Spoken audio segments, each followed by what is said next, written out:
Pada suatu malam yang gelap dan sunyi, gua merasa sangat perlu boker. Tidak ada toilet di sekitar, jadi gua memutuskan untuk pergi ke pinggir kali yang tenang. Saat duduk di sana dengan ponsel sebagai sumber cahaya, gua merasa lega. Namun, tiba-tiba, ketika gua sedang asyik-asyiknya, gua mendengar suara langkah-langkah aneh.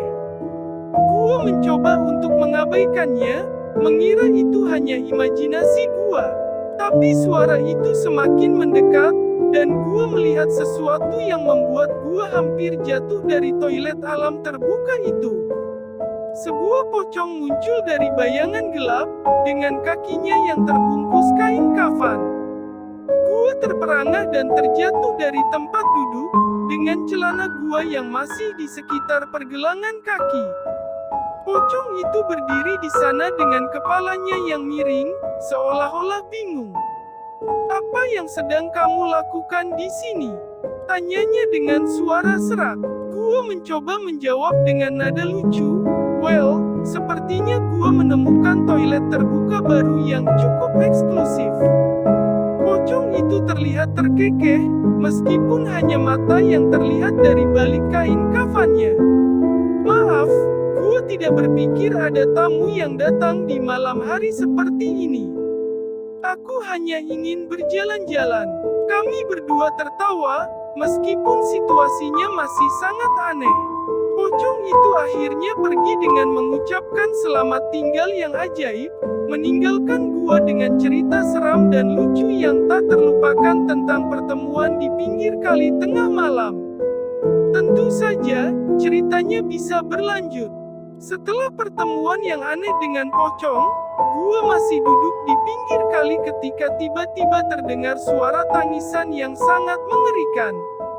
Gua menoleh ke arah suara itu dan melihat seorang kuntilanak muncul dari bayangan gelap. Mata kuntilanak itu berkilauan dan rambut panjangnya yang menjuntai sangat menyeramkan.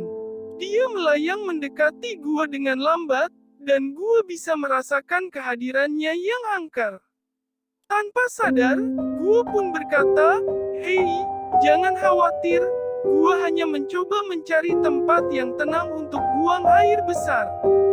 Kuntilanak itu terdiam sejenak, kemudian tersenyum, meskipun giginya yang tajam tampak sangat menakutkan. "Aku minta maaf jika mengganggu Anda," ucapnya dengan suara yang menenangkan. Gua mulai merasa bahwa malam ini semakin aneh. Gua pun bertanya, "Apa yang membuat lu berada di sini?" Kuntilanak itu menjawab dengan sedih, "Aku hanya merasa kesepian, jadi aku datang ke sini untuk mencari teman.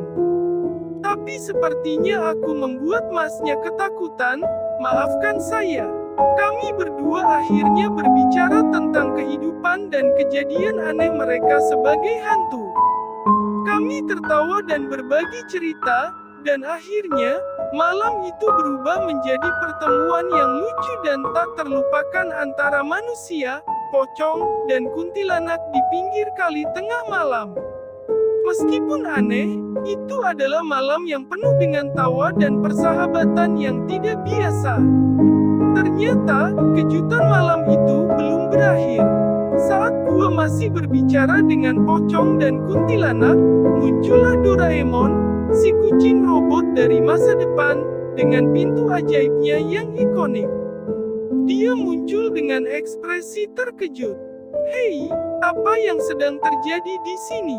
kata Doraemon dengan suara ajaibnya. Gua tercengang. "Doraemon, ngapain lu di sini?" Doraemon menjawab, "Saya sedang mencoba pintu kemana saja, dan saya secara tidak sengaja masuk ke dunia ini. Tapi sepertinya saya tidak ada di masa depan lagi." Pocong dan kuntilanak juga terlihat heran oleh kehadiran Doraemon. Tapi kemudian, kita semua mulai tertawa bersama. Malam yang awalnya mengerikan berubah menjadi pertemuan yang ajaib dan lucu antara manusia, hantu, dan kucing robot dari masa depan. Kami berbicara tentang petualangan-petualangan Doraemon dan cerita-cerita menarik dari dunia mereka masing-masing. Kami berbagi tawa dan cerita-cerita, dan segera malam itu berubah menjadi kenangan tak terlupakan.